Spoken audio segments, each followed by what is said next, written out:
চলো আজকে একটা সিএস ম্যাচ খেললে আসি আমরা সবাই মিললে। তো চলে এলাম ম্যাচে। এখান থেকে নিয়ে নিছি একটা গ্লোবাল, কিন্তু পড়ে গেছে সামনে এনিমি। তো আমি এটারে ড্যামেজ দিয়েছিলাম, আমার মাইরা দিছে, চলে আসি ফার্স্ট রাউন্ড আমরা এমন করে গেছি হাইরা, আমার বন্ধুর কাছে নেট চললা।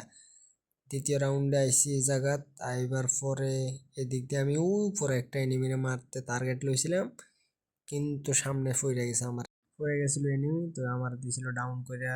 আমি চলে এসেছিলাম বন্ধু খেলা দেখতে, তো বন্ধুরা দেখি ম্যাচটা জিতে এলাইছে, তারপর চলে এসেছি থার্ড রাউন্ডে।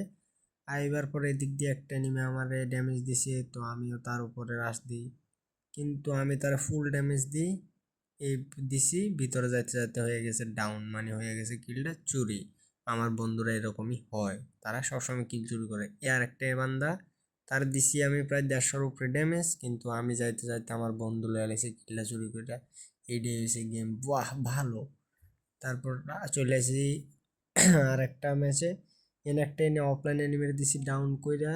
তারপর চলে আসি আর একটা মারতে, তো বন্ধু দিছে সামনে গ্লোবাল মাইরা, তারপর আমি কোনো রকম এদিকে আইয়া লইছি কিলটা চুরি কইরা। তারপর শেষ রাউন্ড আইয়া এদিকে একটা প্লেয়ারে ডাউন দিছিলাম, ড্যামেজ দিছি, সে আমার ড্যামেজ দেয়, আমিও সেই সাথে তার দিছি ডাউন কইরা। হয়ে গেছে শোধবোধ, সেই সাথে আমরা গেছি ম্যাচটা জিততে।